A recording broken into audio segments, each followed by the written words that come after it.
Hey guys, I'm glad you're here. Today we're talking about this brake switch, this Mazda brake switch. This brake switch could cost you thousands if it's diagnosed incorrectly. Yeah, this brake switch is, so today we're looking at this 2015 Mazda 6, but this brake switch is on CX-7, CX-9, Mazda 3, Mazda 6, CX-5, CX-50, yeah, even the CX-50 hybrid, and CX-30, all the way up to 2026. Now, the CX-5, 2026 CX-5, which I haven't actually seen one with my own eyes yet, and the CX-90, CX-70, those have a different switch. But basically everything else, this switch right here. Why? This is one-time use only, self-adjusting. If it is installed incorrectly and then diagnosed incorrectly, which I'm going to show you, it's going to be easy to diagnose it incorrectly, it could cost you thousands. So let's get into that. I mean, why? How's the brake switch going to cost me thousands? I mean, you know, do I need a brake switch? I wouldn't pay thousands. I'd just drive without brake lights. Who cares? I mean, what do I really need?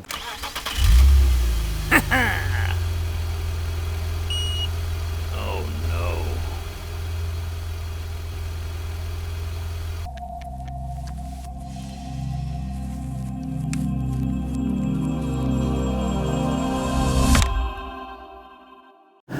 So this vehicle came in with a code C0044:1C, which is brake pressure sensor A circuit voltage out of range. So the voltage is out of range. So this pressure sensor is in the HECU. It's a hydraulic electronic control unit, which is basically your ABS, traction control. And the pressure sensor's in that traction control unit. You can't replace it. You would have to replace the entire unit. Basically what it is a correlation between your brake switch. Whenever you push on your brake and your brake lights come on, there's different circuits in there. And this pressure sensor that's in here, it's a correlation between those. And what happens is if your brake switch goes out and it's not working, you're not gonna be able to start the vehicle. You know, you're gonna put your foot on the brake and you try and push the vehicle and the little thing comes on the dashboard saying, hey, you know, put your foot on the brake, right? But also what happens is it looks at that brake switch that you push the brake switch, and at the same time it looks and sees how much pressure is in the brake system, okay? So this customer's complaining about this, and they're saying that they've had this issue since October of last year. It's now March of this year. But so what I've looked into, going into the diagnostics on this thing, what they want you to do is they want you to check voltage. So your HECU is sitting right here. They want you to check the voltage at one of the connectors, at the connector. Whenever you push on the brake, are you getting a signal? That's all they're looking for. This is the Mazda diagnostics. That's all they're looking for is, do you have signal from the brake switch or do you not have signal? And so is it coming on or is it coming off? Do you have signal? Do you not have signal? And that's all they're checking. If you were to check this vehicle right now, does it have signal? Yes, it does. It sure does. But that's not the issue. So if you go through that diagnostic flow chart and everything, what it's going to end up telling you to do is to replace this HECU unit.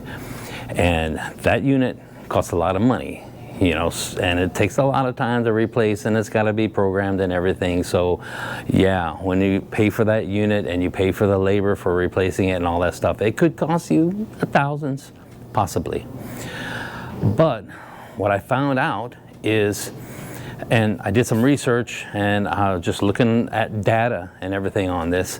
What happens is you start to push on the brake and you start to get brake pressure. Brake pressure starts to build up and build up and build up. Then finally the brake switch comes on. And when I looked in the customer's history, I found out through their Carfax that they had a brake light switch replaced back in October when this started happening. So the lights are coming on and everything. Every once in a while, it's an intermittent thing. And I found out, looking through the data, that I can put my foot on the brake and I can start building up pressure, building up pressure, building up pressure, building up pressure, and then finally, then the brake switch comes on. So what's happening is this brake switch was installed incorrectly, and it is a one-time use only. You stick the thing in, you got to be really careful how you do it. Once you stick it in, it has this little thing, you twist it, and it self-adjusts. And if you put this in there and you were to twist it while you're accidentally pushing on the brake, it's going to self-adjust improperly. Or who knows what may have happened. Like I said, Mazda has used these for many, many years. I have actually, and they're set up a little bit differently depending on the vehicle, but it's pretty much the same thing, one-time use only. I have been able to actually adjust these back to 0 before. And this is a brand new one, so I ain't gonna play with this one. We'll get the old one out and we'll see if we can mess around with this. But what I'd like to do is show you the data that I saw. And so it turns out that it's an intermittent thing. It has to actually have this error come up 7 consecutive times before it actually sets the check engine light, traction control light, and all that other stuff. The code is actually in the ABS system. So what I found out is once you drive this thing and you get it hot and you get the brakes hot, and I believe it's the brake fluid, once it gets hotter, then it's easier for it to build up pressure while you're pushing on the brake. And I've actually gotten the thing to come up to, I think it's like 230 PSI pressure before the brake switch actually comes on.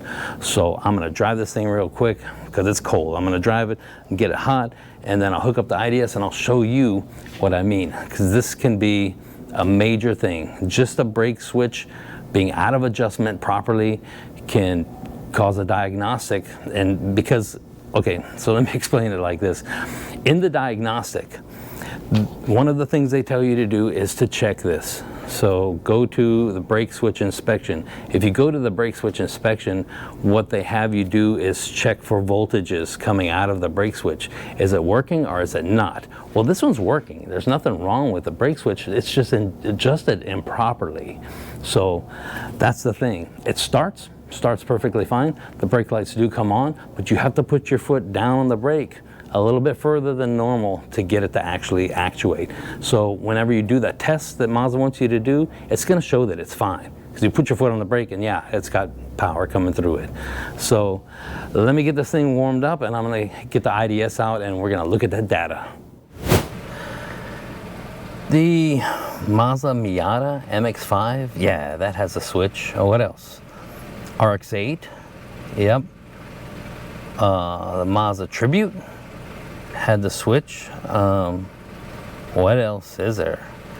626, 929, Navajo, remember that? Nah, I don't know about all those old vehicles. RX-7, nah, I probably didn't have it. MPV, the Mazda MPV, it had the switch. And they're still using it today, 2026.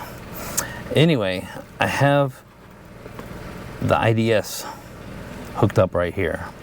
And I'll get that up on the screen for you. So you can see on the bottom of the screen, you can see pressure.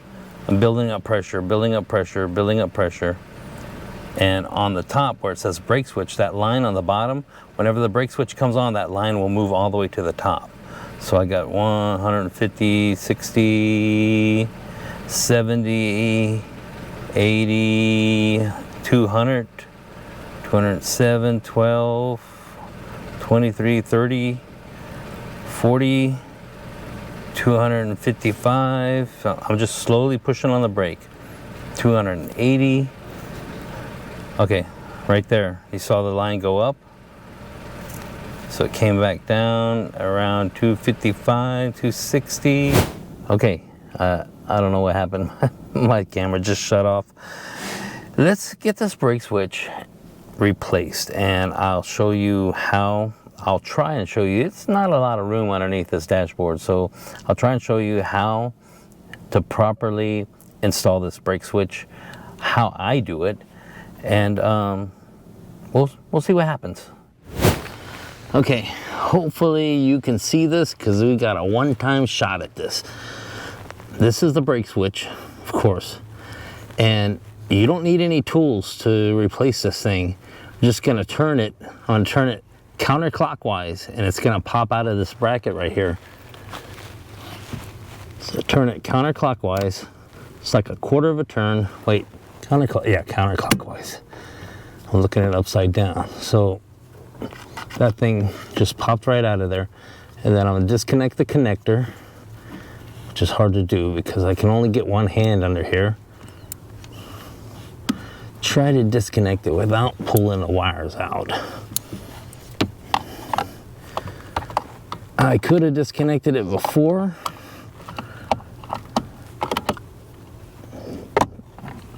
but it's hard to do that too. Let me see if I can get another hand here. Okay, there, I got it disconnected. Okay, so I'm gonna drop that one on the ground. Grab my other one. So what you wanna do is when this thing was in there, it was in there with the connector side up, like that. That's up from the way we're looking right here, because we're looking up, so away from us. So I'm not gonna hook the connector in.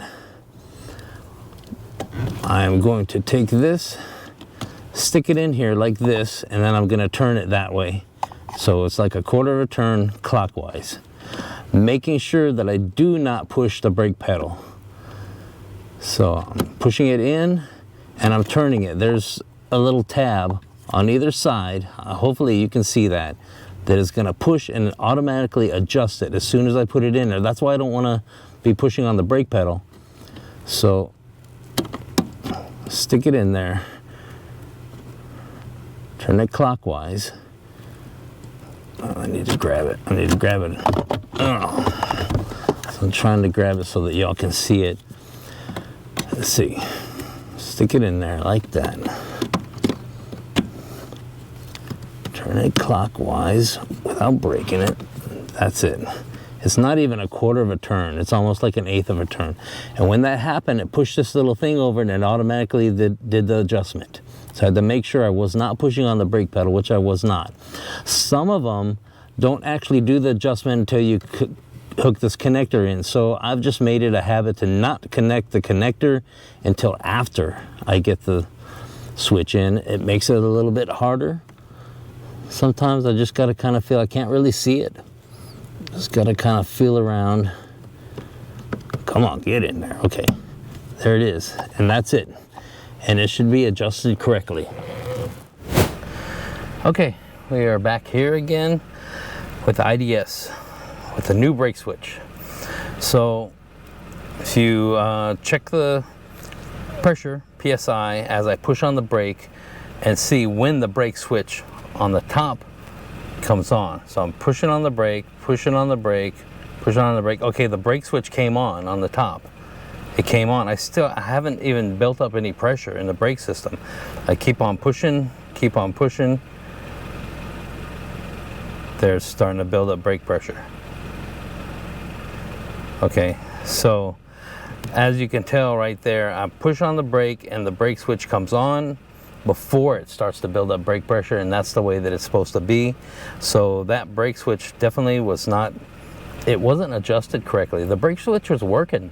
It just wasn't adjusted correctly. And that's something that you run into with these one-time automatically adjusted brake switches. The technician needs to know how the system works before they decide to, that they're gonna replace it. Now, I noticed it was on Carfax that this brake switch or brake light switch or whatever was replaced. I have an idea it wasn't done at a Mazda dealership. So let's look at this brake switch. All right, here is the brake switch that I took out of there. You see this little black tab right here. It's inside the area this thing fits into that thing and or that bracket, and you spin it. Well, you spin it this way, and it pushes this tab, and that's what does the adjustment. So you see how far that thing's coming out? If I were to push it in like maybe that far, and then let's see if I can do this, push this tab over. Come on, will it push? Yeah. Okay, now see how far it's coming out? It's not that far, it adjusted. I push it back in, push this tab back over. Yeah, I had to push it all the way in, so now it came back out. But you can't trust that. So the ones that I've actually been able to successfully adjust on the inside here where the connector is, there was a little tab inside there, and whenever you had the thing in, you would stick it in, put it on, and whenever you push the connector in, then it would do its adjustment. But this right here, I've never been able to get it to work. You know, maybe it'll work, maybe it won't. But back in years back, the CX-9 had an issue with the brake booster. So there was actually a warranty extension on the brake boosters because the brake boosters were going out. They were, diaphragm would go out in them. You'd have to stand on the brake just to get them to stop. So we were replacing brake boosters, and of course every time you pulled the brake booster out, you had to pull the switch out, and so you had to put a new switch in. And you know, if you know our parts department, you know, they would get a brake booster, but they wouldn't get the switch, even though you tell them to. So yeah, I've tried to adjust these to get them to work just like that, pushing the thing in, you know, moving it over, getting it to readjust, and then putting it back in so it adjusts back out, just so that I could get the customer going down the road. And of course it doesn't work. It just doesn't work. You can't reuse them. Maybe if you did that, if you were lucky, you might be able to reuse it. But from what I've seen with these, with this type right here, you cannot do, you just can't. It just won't. You can't do it. Don't try it. So that is pretty much it. So basically what we did was save this customer thousands of dollars, you know, not having to replace her HECU. Is there a possibility that it could have some other issue with it? Yeah, there's a possibility. It could have something else going on, but this is what I found. And what we always tell the customer is, let's replace what we know is wrong. And that switch is definitely wrong, was installed incorrectly or whatever. It's the reason why it was acting this way. It was actually getting voltage saying that, hey, you're pushing the brake.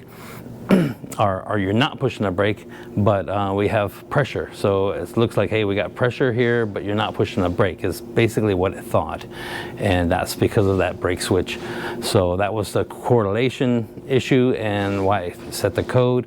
So now just, you know, test it, test drive it, make sure everything's fine. I'm sure that it's probably going to be fine. That was definitely an issue there. So just want to let you know, this piece, this little switch right here can cost you thousands of dollars if, you know, it's diagnosed incorrectly, because the flow chart does not say, hey, how much are you pushing on the brake? This brake switch was working fine, but it wasn't if it's working, it's like when it's working, because you would push your foot on the brake and it would not come on until you had the brake down far enough, you know. So that's pretty much it. I thank you guys for sticking around.